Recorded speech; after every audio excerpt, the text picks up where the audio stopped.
Bom, dando sequência ao materialismo histórico, no slide seguinte, aparece uma outra ideia que eu vou abordar com vocês agora, que é sobre quem é o sujeito da história. Então, se a história é aquilo que dá materialidade ao pensamento, à vida, à experiência da vida, é necessário que a gente então identifique quem são os sujeitos da história.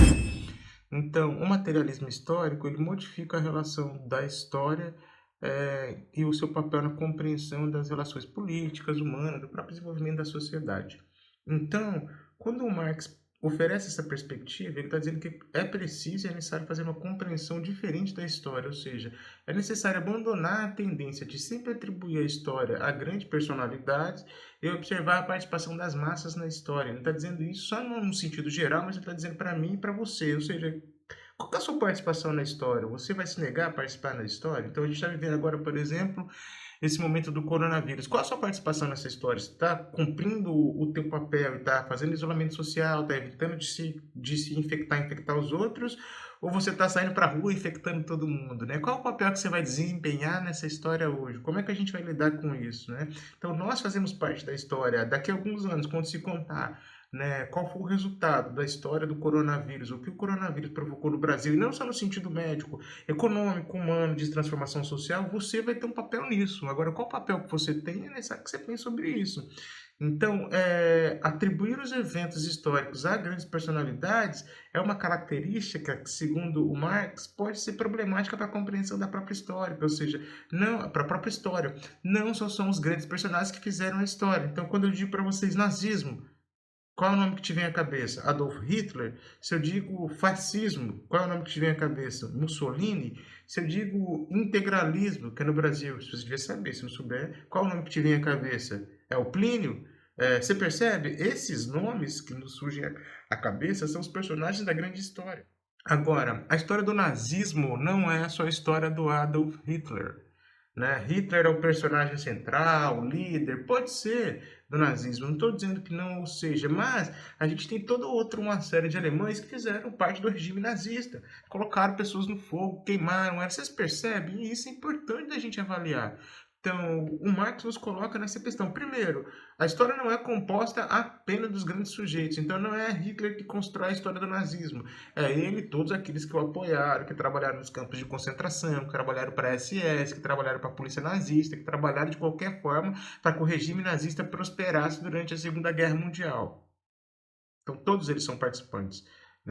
Assim como a gente não pode achar nem determinar a história, então, apenas desses pequenos, apenas a partir dos grandes personagens. Assim como nós fazemos parte da história. Então, a história está acontecendo agora, ela vai ser contada através de grandes nomes, né? O nome do presidente X, do país X, o nome do presidente da República do Brasil, da França, mas as pessoas que estão vivendo, elas também compõem a parte dessa história. Como é que você se comporta diante da história? Então, veja, você também é sujeito histórico. Então, você também faz parte da história. Então, quando você apoia ou não apoia, quando você vai ou não vai à rua, né, a favor de um presidente ou contra um presidente, a favor de um movimento social ou contra ele, tudo isso é composição histórica e tudo isso você faz parte. Então não é só o líder que convoca a manifestação. Eu, Guilherme, sou um líder, estou convocando uma manifestação para expulsar os ETs do Brasil. Bom, se a manifestação estiver lotada, vocês contribuírem com essa história, ela vai ter significado, senão ela vai ser insignificante. Então, para que a história tenha significado, nós participamos dela. Isso é muito importante. E por fim, né, então o que seria esse materialismo histórico, que é o que diz o próximo slide? Então, vamos lá, né? O que é, vamos denominar esse materialismo histórico? É uma abordagem metodológica, ou seja, é um método, um modo de estudar, de avaliar e de entender a sociedade, a economia e a história. É isso que o Marx criou. E em sequência, ainda no mesmo slide, está escrito o seguinte: o materialismo histórico defende a tese de que a evolução histórica manifesta-se no conflito entre as diferentes classes sociais, decorrente da exploração do homem pelo próprio homem. Esse é um outro ponto importante da tese materialista, que todo mundo conhece sobre as ideias marxistas, o que provém do Marx, mas que são importantes de se dizer. Então, o materialismo histórico, ou seja, a observação material da história ao longo da história. Então, Marx não vai dizer que isso é uma coisa só do capitalismo, como ele está dizendo, né? Isso já aconteceu na antiguidade, aconteceu na Idade Média, vai acontecer ou pode acontecer no capitalismo e assim sucessivamente, ou seja, a evolução histórica, o desenvolvimento da história, o caminhar da história, o andar da história, ele é marcado pelo conflito das diferentes classes sociais. E o conflito dessas classes sociais também decorre de uma relação de exploração do homem pelo homem. Você percebe? Então, é, a sociedade só evolui quando tem conflito de classe, né? Ou quando as classes sociais entram em conflito. Talvez o que me faça pensar que nós talvez estejamos num momento de um processo de conflito de classe tão forte no Brasil e no mundo, né, entre as classes burguesas e os trabalhadores na sociedade capitalista mundial, apesar disso não ser vivido da mesma forma por todo mundo, que talvez a gente possa estar passando por um grande momento de transformação histórica no mundo. Então veja, aquela ideia de que é através do conflito, das manifestações, dos conflitos das classes sociais que a sociedade evolui, ela fica explícita nessa ideia, quando ele diz que independente do modo de produção, então seja no modo de produção feudal, no feudalismo, ou seja no modo de produção capitalista, a evolução da sociedade acontece através da luta de classes, do conflito de classes, porque esses sistemas humanos funcionam na exploração do homem sobre o próprio homem.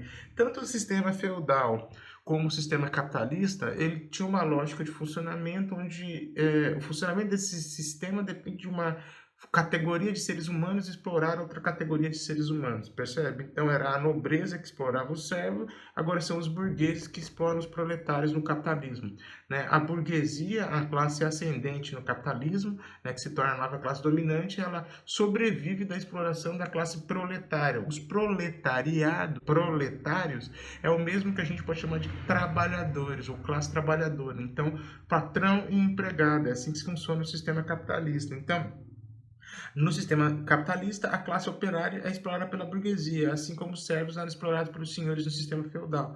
Então, veja, as coisas só mudam quando há um conflito de classe. Então, quando foi esse último grande conflito de classe? Quando a gente saiu do modelo feudal e entrou no modelo capitalista. Né? Foi a famosa Revolução Francesa, já falei para vocês. Então, em torno dos muros dos castelos, né, que ele ficou chamado de também Renascimento Comercial e Urbano, começou a nascer uma classe nos lugares onde se faziam comércio, onde se trocavam, vendiam coisas pelo dinheiro moeda.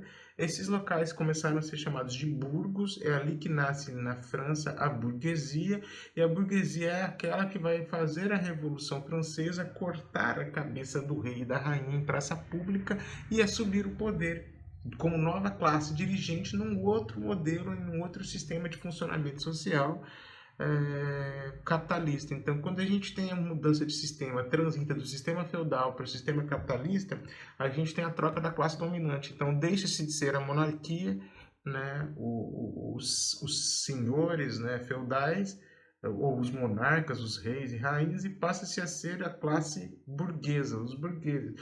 E os burgueses precisam explorar alguém nesse novo sistema econômico agora, que surge lá com a Revolução Industrial, no capitalismo, os explorados vão ser os trabalhadores.